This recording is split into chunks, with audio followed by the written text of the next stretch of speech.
Hello everyone, welcome to Anushruti art zone. ಎಲ್ಲರ ಮನೆಯಲ್ಲೂ ಅಕ್ಕಿ ಚೀಲಗಳು ಇದ್ದೇ ಇರುತ್ತೆ ಅಲ್ವಾ? ಅಕ್ಕಿ ಅಂತೂ ದಿನ ಉಪಯೋಗಿಸ್ತಾ ಇರ್ತೀವಿ, ಹಾಗಾಗಿ ಚೀಲಗಳು ಕೂಡ ತುಂಬಾ ಆಗೋಗಿರುತ್ತೆ. ಇಂಥ ಅಕ್ಕಿ ಚೀಲಗಳನ್ನು ಬಳಸಿ ತುಂಬಾ ಉಪಯೋಗ ಆಗುವಂತಹ ಒಂದು ಹೊಸದಾದ ಐಡಿಯಾ ನಾನಿವತ್ತು ನಿಮಗೆ ತೋರಿಸ್ತಾ ಇದ್ದೀನಿ. ಸೊ ಎಲ್ಲರೂ ಪೂರ್ತಿ ವಿಡಿಯೋನ ನೋಡಿ ಈ ಐಡಿಯಾನ ಫಾಲೋ ಮಾಡಿ. ಮೊದಲಿಗೆ ಅಕ್ಕಿ ಚೀಲದ ಮೇಲ್ಭಾಗ ಹಾಗೆಯೇ ಕೆಳಭಾಗ ಕಟ್ ಮಾಡಿಕೊಂಡು ಚೀಲನ ಪೂರ್ತಿಯಾಗಿ ಓಪನ್ ಮಾಡ್ಕೊಳ್ಳಿ. ಈಗ ಇದರ ಜೊತೆಗೆ ಒಂದು ಹಳೆ ಕುರ್ತಾ ಅಥವಾ ಟೀ ಶರ್ಟ್ ಯಾವುದನ್ನಾದರೂ ತಗೊಳ್ಳಿ.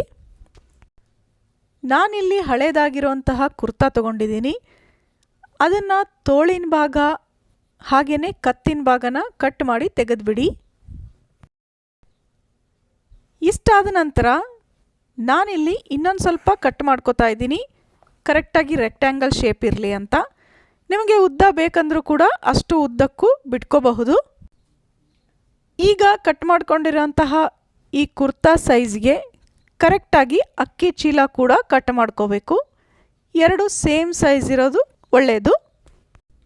ಇದು ಇಷ್ಟೇ ಸೈಜ್ ಇರಬೇಕು ಅಂತೇನಿಲ್ಲ, ಅಕ್ಕಿ ಚೀಲ ಎಷ್ಟು ದೊಡ್ಡದಿರುತ್ತೆ ಅಷ್ಟು ಉದ್ದಕ್ಕೂ ಕೂಡ ಮಾಡ್ಕೋಬಹುದು. ನಾನಿಲ್ಲಿ ಕಟ್ ಮಾಡ್ತಾ ಇದ್ದೀನಿ ಅಷ್ಟೇ. ಸರಿಯಾಗಿ ಅಳತೆ ನೋಡ್ಕೊಂಡ್ಬಿಟ್ಟು 4 ಭಾಗದಲ್ಲೂ ಕರೆಕ್ಟಾಗಿ ಕಟ್ ಮಾಡಿ ಇಟ್ಕೊಳ್ಳಿ. ನೋಡಿ, ಈಗ ಅಕ್ಕಿ ಚೀಲ ಹಾಗೆಯೇ ಕುರ್ತಾ ಎರಡು ಒಂದೇ ಸೈಜ್ನಲ್ಲಿದೆ. ಈಗಿದನ್ನು ಈ ರೀತಿಯಾಗಿ 4 ಕಡೆಗೂ ಹೊಲಿಗೆ ಹಾಕಬೇಕು. ಇಲ್ಲಿ ಹೊಲಿಯುವಾಗ ಪ್ರಿಂಟ್ ಇರೋ ಅಂತಹ ಭಾಗನ ಒಳಗಡೆ ತಗೊಳ್ಳಿ. ಖಾಲಿ ಪ್ಲೇನ್ ಕಾಣಿಸೋಂಥ ಚೀಲದ ಪಾರ್ಟ್ ಹೊರಗಡೆ ಬರಲಿ. ನಾನಿದು ಈಗ ಹೊಲಿದ್ಬಿಟ್ಟು ತೋರಿಸ್ತೀನಿ. ಈಗ ನೋಡಿ, ಇದು 3 ಭಾಗದಲ್ಲಿ ಹೊಲಿಗೆ ಹಾಕಿದ ನಂತರ ಉಲ್ಟಾ ಮಾಡ್ಕೋತಾ ಇದ್ದೀನಿ. ಸೊ ಹೊಲಿದಿರೋ ಪಾರ್ಟ್ ಒಳಗಡೆ ಹೋಗುತ್ತೆ, ಮೇಲ್ಗಡೆ ಎಲ್ಲೂ ಹೊಲಿಗೆ ಕಾಣೋದಿಲ್ಲ. ಈಗ ನೋಡಿ, ಸರಿಯಾಗಿ ಗೊತ್ತಾಗ್ತಾ ಇದೆ ಅಲ್ವಾ? ಒಂದು ಪಾರ್ಟ್ ಮಾತ್ರ ಹೊಲಿದಿಲ್ಲ. ಇದನ್ನು ಈ ರೀತಿಯಾಗಿ ಮಡಚ್ಕೊಂಡು ಇಲ್ಲಿ ಕೂಡ ಹೊಲಿಗೆ ಹಾಕ್ಕೋಬೇಕು. ನಿಮ್ಮ ಹತ್ರ ಹೊಲಿಗೆ ಮಿಷಿನ್ ಇದ್ದರೆ ಮಿಷಿನ್ ಹೊಲಿಗೆ ಹಾಕಿ, ಇಲ್ಲ ಅಂದರೂ ಪರವಾಗಿಲ್ಲ, ಕೈ ಹೊಲಿಗೆ ಕೂಡ ಹಾಕಬಹುದು.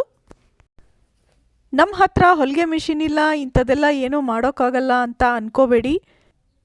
ಮಾಡ್ತಾ ಹೋದರೆ ಎಲ್ಲನೂ ಸಾಧ್ಯ ಆಗುತ್ತೆ.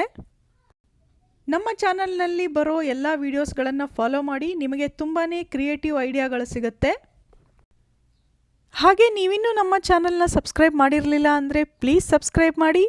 ಹಾಗೆಯೇ ಫೇಸ್ಬುಕ್ ಪೇಜ್ ಕೂಡ ಫಾಲೋ ಮಾಡಿ. ಓಕೆ, ಈಗ ಇದು ರೆಡಿ ಆಯಿತು. ನೋಡಿ, ಒಂದು ಸೈಡ್ ಬಟ್ಟೆ ಇದೆ, ಇನ್ನೊಂದು ಸೈಡ್ ಅಕ್ಕಿ ಚೀಲ ಇದೆ. ಈಗ ಇದನ್ನು ಏನು ಮಾಡೋದು ಅನ್ಕೋತಾ ಇದ್ದೀರಾ? ಈ ತರಹ ಸಿಂಕ್ ಪಕ್ಕ ನೀವಿದನ್ನು ಕಟ್ಟೆ ಮೇಲೆ ಇಟ್ಕೊಂಡ್ರೆ ಪಾತ್ರೆ ತೊಳೆದ ತಕ್ಷಣ ಅವುಗಳನ್ನು ಇದ್ರ ಮೇಲೆ ದಬ್ಬ ಹಾಕಬಹುದು. ನೋಡಿ, ಈ ತರಹ ಪಾತ್ರೆ ತೊಳೆದ ತಕ್ಷಣ ಹಾಗೇ ಕಟ್ಟೆ ಮೇಲೆ ಇಡ್ತಾ ಹೋದರೆ ಕಟ್ಟೆ ಎಲ್ಲ ಹಸಿ ಆಗಿಬಿಡುತ್ತೆ. ಅದೇ ನೀವು ಈ ತರಹ ಮ್ಯಾಟ್ ರೀತಿ ಮಾಡಿಟ್ಕೊಂಡ್ರೆ ಬಟ್ಟೆ ಹಸಿ ನೀರನ್ನು ಹೀರುತ್ತೆ. ಹಾಗೆಯೇ ಕೆಳಗಡೆ ಪ್ಲಾಸ್ಟಿಕ್ ಇರೋದ್ರಿಂದ ಕಟ್ಟೆ ಕೂಡ ಹಸಿ ಆಗೋದಿಲ್ಲ. ಆಮೇಲೆ ಇದನ್ನು ಸ್ವಲ್ಪ ಹೊತ್ತು ಬಿಸಿಲಿಗೆ ಹಾಕಿಬಿಟ್ರೆ ಈ ಬಟ್ಟೆ ಕೂಡ ಒಣಗಿಬಿಡುತ್ತೆ. ಇದು ಒಂದು ಐಡಿಯಾ ಆಯಿತು. ಇನ್ನೊಂದು ಐಡಿಯಾ ನೋಡಿ, ಈ ರೀತಿ ಚಪಾತಿ ಅಥವಾ ರೊಟ್ಟಿ ಮಾಡುವಾಗ ಈ ಮ್ಯಾಟ್ ಮೇಲೆ ಮಣೆ ಇಟ್ಕೊಂಡು ಲಟ್ಟಿಸಿದರೆ ಹಿಟ್ಟು ನೆಲದ ಮೇಲೆ ಚೆಲ್ಲೋದಿಲ್ಲ, ಪೂರ್ತಿ ಈ ಮ್ಯಾಟ್ ಮೇಲೆ ಇರುತ್ತೆ. ನಂತರ ಕಟ್ಟೆ ಕ್ಲೀನ್ ಮಾಡೋದಕ್ಕೂ ಈಸಿ ಆಗುತ್ತೆ. ಚಪಾತಿ ಮಾಡೋದು ಮುಗಿದ ನಂತರ ಈ ಮ್ಯಾಟ್ನ ತೆಗೆದು ಸೈಡ್ನಲ್ಲಿ ಕೊಡವುಕೊಂಡ್ರೆ ಆಗೋಯ್ತು. ಅಕ್ಕಿ ಖಾಲಿ ಆದಮೇಲೆ ಚೀಲನ ಸುಮ್ಮನೆ ಬಿಸಾಕೋ ಬದಲಿಗೆ ಅಡುಗೆ ಮನೆಗೆ ಒಂದು ಉಪಯುಕ್ತ ವಸ್ತುನ ಹೇಗೆ ರೆಡಿ ಮಾಡ್ಕೋಬಹುದು ನೋಡಿದ್ರಲ್ಲ? ಈ ಐಡಿಯಾ ಖಂಡಿತವಾಗ್ಲೂ ನಿಮ್ಮೆಲ್ಲರಿಗೂ ಇಷ್ಟ ಆಗಿರುತ್ತೆ. ಹಾಗಿದ್ರೆ ಮರೀದೆ ಲೈಕ್ ಮಾಡಿ. ಸಿಗೋಣ ಇನ್ನೊಂದು ಇಂಟ್ರೆಸ್ಟಿಂಗ್ ವಿಡಿಯೋ ಜೊತೆ. Thanks for watching.